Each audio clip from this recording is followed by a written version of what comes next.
Hello everyone, welcome back to my YouTube channel. So my name is Khushbu and I have qualified JRF in Commerce in October 2024 and I thought the life was easy to clear JRF. Like आपने JRF clear किया है तो life थोड़ी सी easy लगती है कि JRF clear हो गया मेरा तो अब तो एडमिशन हो जाएगा, असिस्टेंट प्रोफेसर की जॉब जल्दी से लग जाए, बट ऐसा कुछ नहीं है। जब आप रियलिटी फेस करोगे, आपकी जो हर्डल है वो अब स्टार्ट होती है JRF और नेट क्लियर करने के बाद। तो मेरा जो इंटरव्यू था वो दिल्ली यूनिवर्सिटी और इग्नू यूनिवर्सिटी में, तो वहां पे मुझे बहुत सारी ऐसी फीडबैक मिली मेरे रिसर्च प्रपोजल के रिगार्डिंग। तो आज की जो वीडियो होने वाली है सिंपली बेसिकली यही है कि how to write a powerful और impactful research proposal to get admission into the PhD in any university. तो जब मैंने अपने रिसर्च प्रपोजल बनाए थे तो मुझे कुछ भी आइडिया नहीं था, क्योंकि बिगनर्स थे, जेआरएफ क्लियर करने के बाद कुछ पता ही नहीं था कि प्रपोजल भी बनाना होता है कब। तो फिर ऑनलाइन के थ्रू बहुत सारी वेबसाइट्स देखी, वहां से चेक किया, वहां से कुछ पेपर्स थे कुछ ऑथर्स के जिन्होंने पहले से पब्लिश कर रखा था।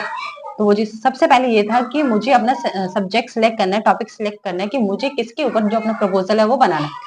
आपने वो चीज सिलेक्ट कर ली, देन उसके बाद उसके बारे में जितने भी पेपर्स हैं उसके बारे में पढ़ना स्टार्ट करना है। जब मेरा इंटरव्यू हुआ तो वहां पे एक चीज मेंशन थी कि जो भी आपने प्रपोजल बनाया उसमें प्लैग आ जाता है, जैसे हमने यूजीसी नेट में पढ़ रखा है प्लैगरिज्म 10%, 20%, 30%। तो उन्होंने कहा था कि आपको अपनी प्लैग की जो रिपोर्ट है वो लेके आनी है, लेकिन अगर प्लैग होगा तो पहले ही नहीं देखेंगे, आपको पहले ही डिस्क्वालीफाई कर देंगे। बट जो मैं भूल गई थी क्योंकि मुझे बाद में पता चला था प्लैग के बारे में, तो मैंने उनसे कहा था कि सब मैंने खुद लिखा है। तो उन्होंने कहा था कि जो आपने फॉन्ट्स वगैरह यूज किए, लाइक स्टाइल्स होते हैं लिखने के, तो आपको कौन कौन से जो स्टाइल्स हैं वो उसको यूज करना है, आपको कुछ भी ऐसे रैंडमली टाइप करके नहीं देना। ये तो था दिल्ली यूनिवर्सिटी में। और उन्होंने क्वेश्चन ये भी पूछे थे कि अगर आपके जो रिसर्च प्रपोजल उसका टॉपिक ही चेंज कर दिया, फॉर एग्जाम्पल जो मेरा टॉपिक था वो था the impact of social media on consumer behaviour, तो उन्होंने कहा इम्पैक्ट की जगह इफेक्ट कर देंगे, तब क्या होगा। एंड जो भी रिसर्च प्रपोजल बनाने का एक पैटर्न होता है, एक सीरीज होती है कि आपको सबसे पहले क्या करना है फिर क्या करना है। सबसे पहले आपका जो टॉपिक है, टॉपिक हेडिंग वो होनी चाहिए। देन उसके बाद इंट्रोडक्शन कि जो आपका जो रिसर्च प्रपोजल है वो क्या होना चाहिए, लाइक उसके बारे में बहुत सारी लाइन्स, किस ऑथर ने क्या कहा है, कैसे कहा है, वो सब। First of all, you have to write a topic's name, and then you have to write introduction. Introduction लिखने के बाद आपको क्या करना है, लिटरेचर रिव्यू लिखना है। लिटरेचर रिव्यू का मतलब क्या होता है, जितने भी ऑथर्स हैं उन्होंने जो भी किया उसके काम को पढ़ के आप अपने पॉइंट ऑफ व्यू से बता रहे हो, ये आपका लिटरेचर रिव्यू। लाइक आपने 10 पेपर्स पढ़े हैं, 15 पढ़े हैं, 20 पढ़े, जितने भी पेपर्स आपने पढ़े हैं उन सबको वहां पे मेंशन करना। देन उसके बाद रिसर्च कैप। रिसर्च कैप्स का मतलब ये है कि जितने भी ऑथर्स हैं, जितने भी रिसर्चर्स हैं, उन्होंने पहले क्या क्या गलती की है या फिर कुछ गलतियां रह गई वो आपको उसमें लिखनी है। Then the most important thing is objective. What is the objective of your research proposal, ये आपको क्लियरली वहां पे मेंशन होना ही चाहिए। अगर आप ऑब्जेक्टिव मिस करते हो तो आपका जो बड़ा इम्पैक्ट जो इंटरव्यू पे पड़ेगा बहुत नेगेटिव होगा।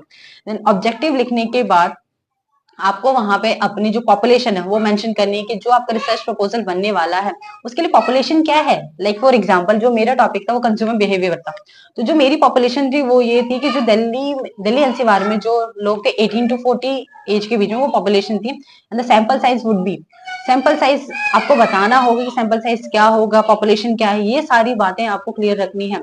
अब आते हैं कि उन्होंने कहा था कि आपने तो सिर्फ ये टाइप कर दिया, तो मैंने कहा सर मुझे आइडिया नहीं था कुछ भी, तो मैंने खुद से ही लिखा क्योंकि पढ़ के लिखा था मैंने। तो उन्होंने कहा कि आपको ये पता है रेफरेंसिंग स्टाइल्स होते हैं, like APS style, MLS style, तो वो चीज आपको बहुत क्लियरली मेंशन करनी है। और ये था दिल्ली यूनिवर्सिटी में, उन्होंने कहा था कि आपको अपने रिसर्च प्रपोजल पे थोड़ी से काम करने की जरूरत है। तो थोड़ा सा नेगेटिव मतलब डिमोटिवेट हो जाते हैं ये चीज सुनने के बाद।